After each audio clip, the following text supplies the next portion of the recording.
seja o nosso Senhor Jesus Cristo. Para sempre seja louvado e a nossa Mãe Maria Santíssima. Amados irmãos e irmãs, celebramos hoje o martírio de São Pedro e São Paulo, essas duas colunas da Igreja, esses dois apóstolos, do qual, ao celebrá-los, celebramos a festa de toda a Igreja, na autoridade de Pedro, na pregação, na missionariedade de Paulo. Está constituído então para nós a Igreja, corpo de Cristo, templo espiritual do qual Jesus quis constituir, do qual Jesus quis confiar a Pedro para que assim perpetuasse no mundo a sua missão, o seu amor, a sua verdade. Então temos dois homens apaixonados por Cristo. Pedro, que vai dizer: Senhor, tu sabes tudo, tu sabes que eu te amo. Paulo, que considera tudo vivido até o encontro pessoal com Cristo como lixo, tudo lixo para ganhar a Cristo, a fim de ganhar a Cristo. E ele vai dizer: o viver para mim é Cristo, morrer é lucro. Uma vida para Cristo, que ama a Cristo, que se doa a Cristo, e é isto que eles nos ensinam. Cristo não nos chamou para sermos fazedores de coisas. A nossa vocação, na nossa missão, no nosso serviço, nos dons que colocamos em prática, não é simplesmente para fazer coisas, mas para amá-lo. A nossa vocação é vivida na perspectiva de amar em tudo a Cristo. E amando a Cristo, fazer também com que outros o amem. A nossa missão, o nosso serviço dentro da comunidade, enfim, vivemos para manifestar e perpetuar no mundo o amor de Cristo. E a igreja é sinal desse amor, do Cristo que se doa, do Cristo que se entrega pela humanidade, a fim de trazer-lhes a salvação. Nós então vemos a constituição deste novo povo de Deus a partir da fé apostólica. Durante essa semana nós estamos acompanhando as primeiras leituras, o início da formação desse povo, Deus falando a Abraão, Deus dando a Abraão a promessa do filho.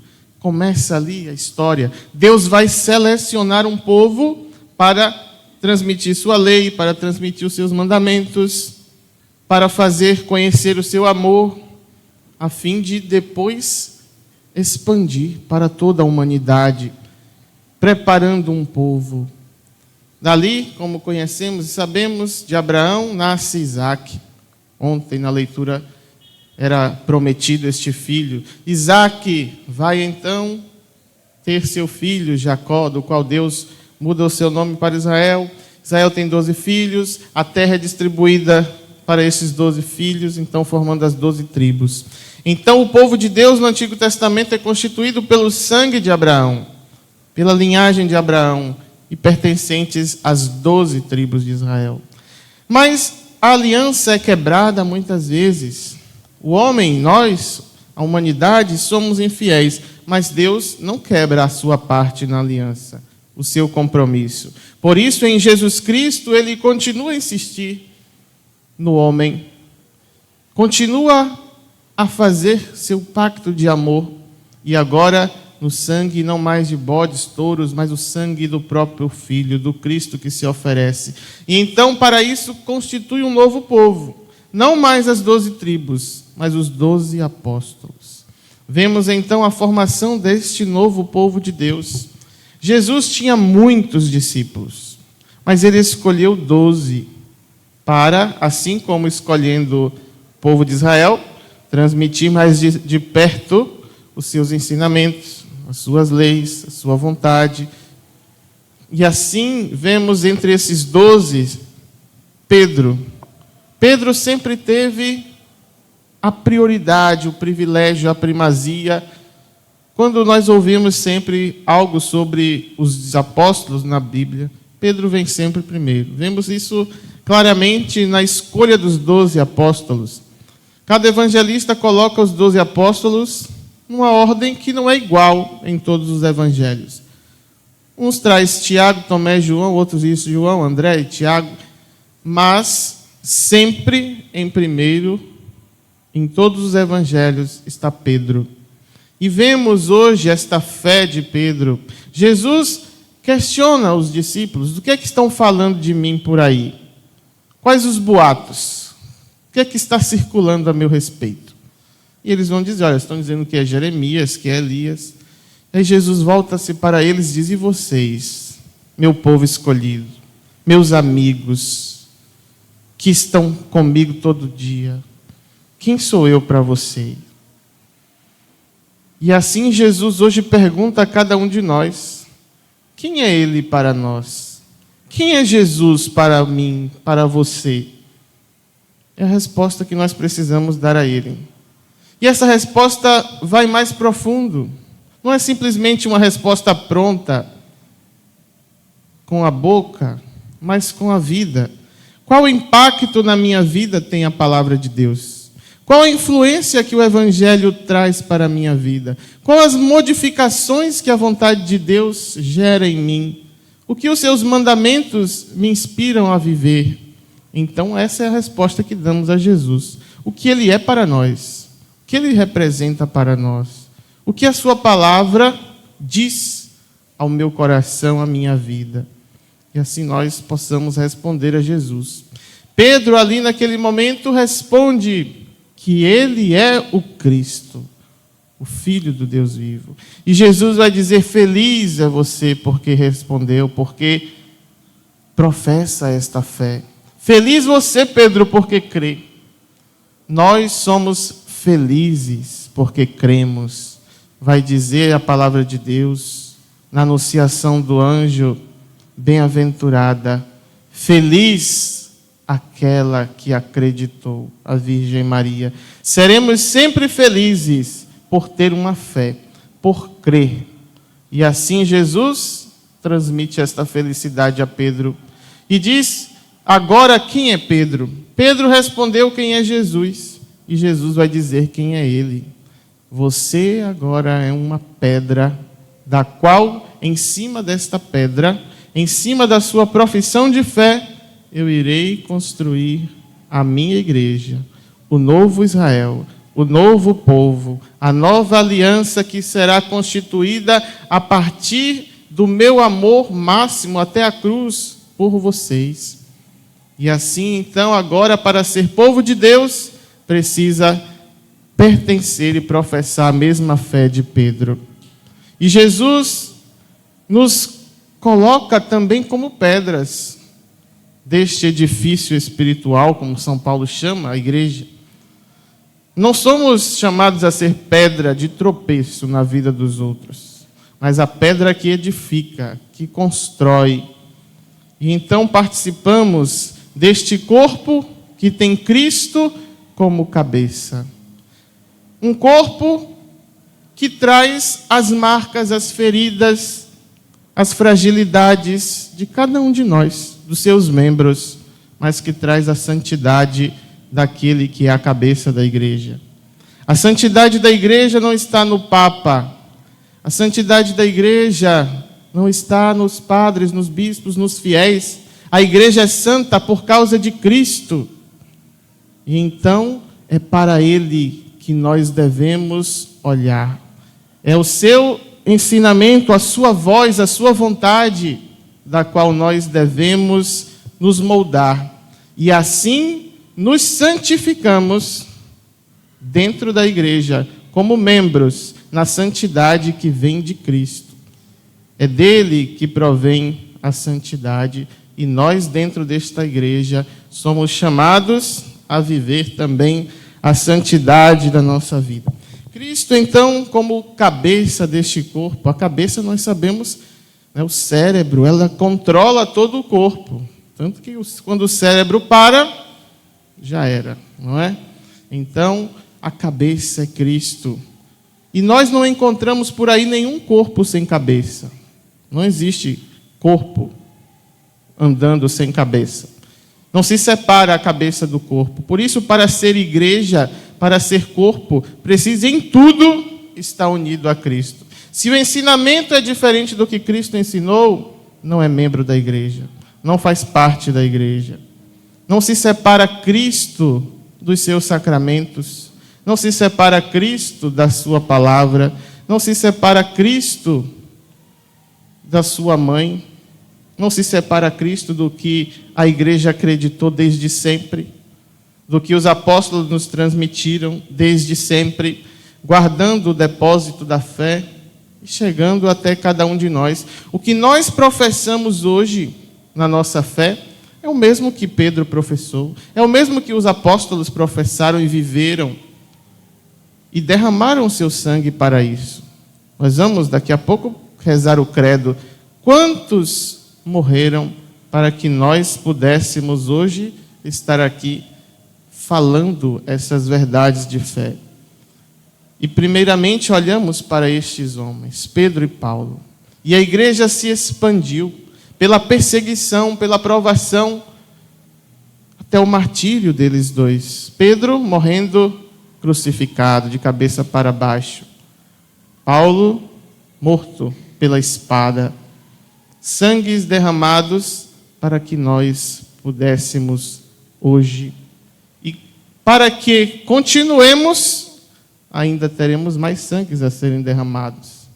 Quem sabe os nossos, né? Talvez de outras formas também. Mas é preciso pagar um preço para que nós continuemos, né? Porque Jesus prometeu que a igreja não vai acabar, que o demônio não vai vencer. Mas ele disse que teremos perseguições, provações. E aí, se nós tivermos vivendo aquilo que começamos a homilia, o que fazemos é por amor a Cristo, não por amor a nada, a ninguém, nada exterior, mas a Cristo, nós perseveramos. E Jesus disse que quem perseverar até o fim será salvo. E aí é que nós vamos entender, compreender se nós amamos a Cristo de verdade. Quando vier a tribulação, quando vier a dor, quando vier a perseguição, o desânimo, e nós continuarmos no caminho, aí nós amamos a Cristo de verdade. São Paulo vai deixar isso claro, porque nem angústia, nem tristeza, nem dor, nem a nudez, nem o frio, nem a fome, nada me separa do amor de Deus, diz São Paulo.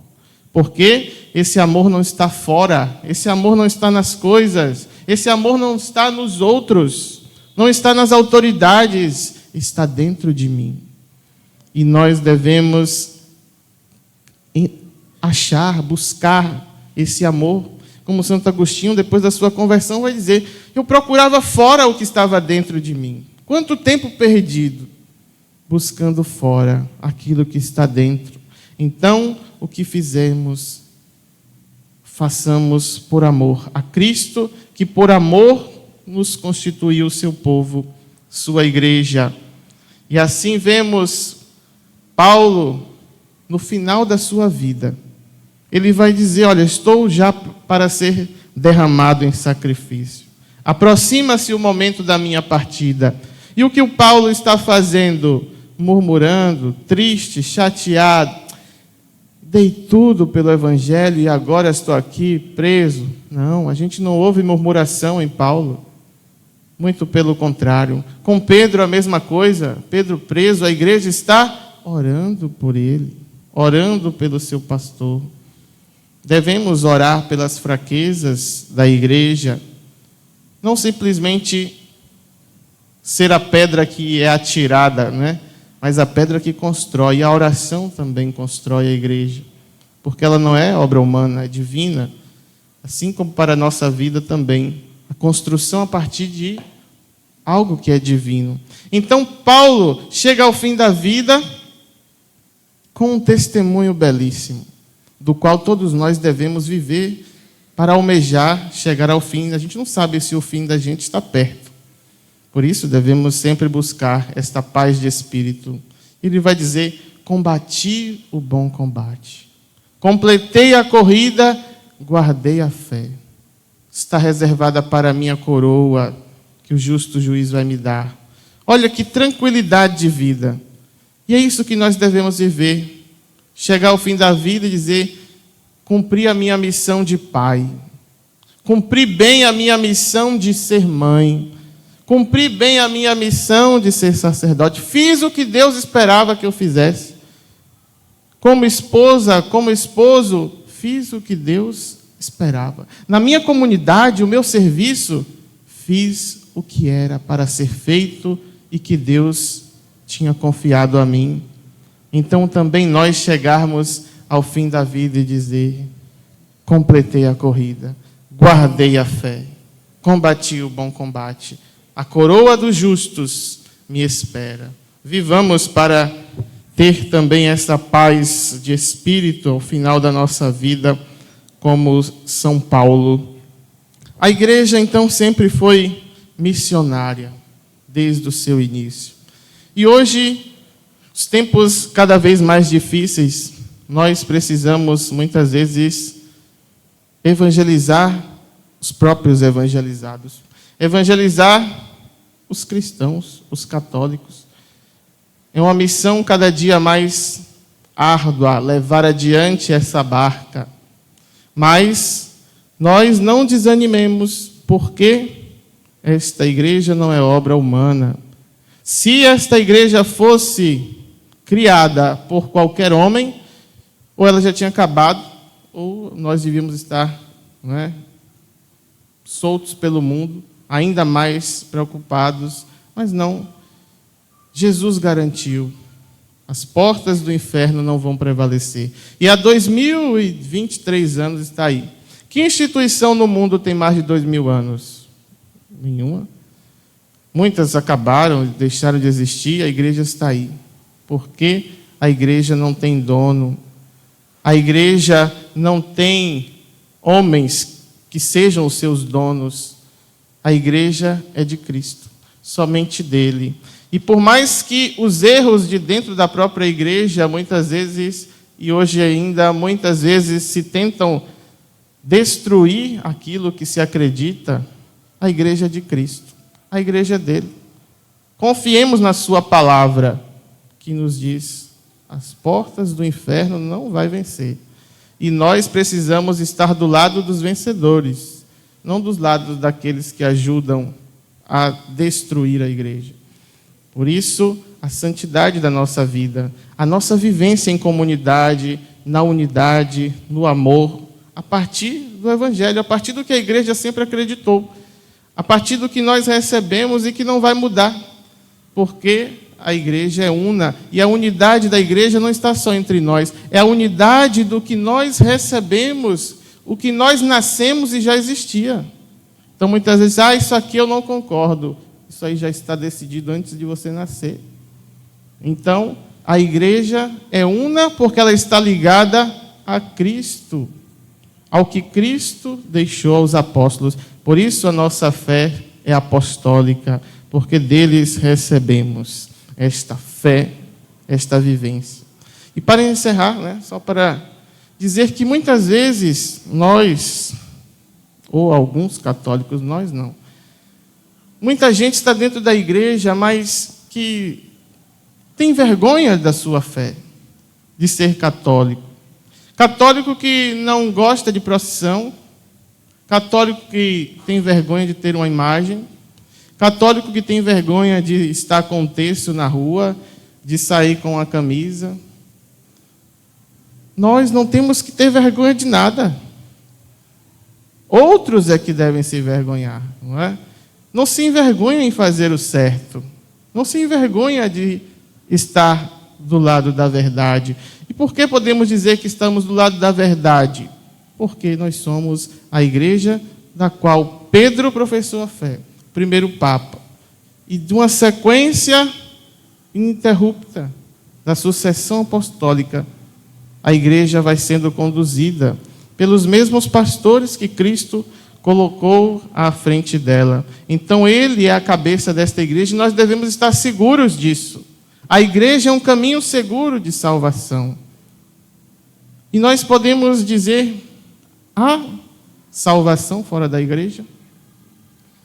Nós não podemos afirmar que quem não é católico não vai se salvar, porque isso compete a Deus e a cada indivíduo, a cada alma.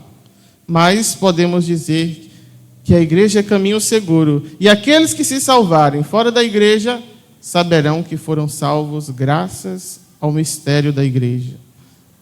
Porque a igreja, enquanto reunidos pelo batismo, nos faz viver o caminho do céu, sem atalhos, sem desvios, um caminho direto. E assim nós nos coloquemos confiantes neste caminho em direção ao céu, por tudo que da igreja recebemos, por tudo que da igreja professamos, e assim devemos amá-la, amar a igreja. E a vivência dessa fé nos coloca na vivência do próprio Cristo, porque continuamos a sua missão nesse mundo. Por isso, católicos, sejam católicos, amem a sua igreja. Que nós vivemos no novenário do ano passado, né? Sou católico e vivo a minha fé. Eu preciso ter consciência do que eu vivo, do que eu pratico. E assim, não achar que tudo é bom, que tudo é a mesma coisa, que tudo me salva, que todas as portas abertas em nome de Deus é a mesma coisa, porque não é. Assim, muitas vezes achando que tudo é bom, que tudo é a mesma coisa, muitos vão tomando veneno achando que é remédio, porque acham que é a mesma coisa. Então precisamos ter essa clareza da nossa fé, a clareza do que nós acreditamos e vivemos. Não somos uma igreja que nasceu do nada, nasceu de Cristo, do amor da Trindade, e nós aqui estamos vivendo aquela mesma fé, do qual Cristo assim nos entregou. Napoleão Bonaparte, um imperador muito importante e poderoso, certa vez perguntaram a ele: Napoleão, você é tão poderoso, mas ainda falta algo para te completar. Por que você não cria uma religião para nós? Funde a sua igreja e aí você vai estar completo dos seus poderes. E Napoleão respondeu: para fundar uma igreja é preciso duas coisas. A primeira, morrer na cruz. A segunda, ressuscitar. A primeira eu não quero, e a segunda eu não posso. Nós somos a igreja que nasce de Cristo. A igreja com I maiúscula. E não há desrespeito nenhum em falar isso. Respeitamos a todos. Aceitamos as escolhas que cada um faz, mas não podemos negar a verdade, defender a verdade e viver desta verdade. Por isso que nós, enquanto igreja peregrina, igreja militante neste mundo, possamos caminhar em direção à igreja celeste, aonde está Pedro e Paulo, e onde um dia esperamos todos nós também estarmos. Louvado seja o nosso Senhor Jesus Cristo.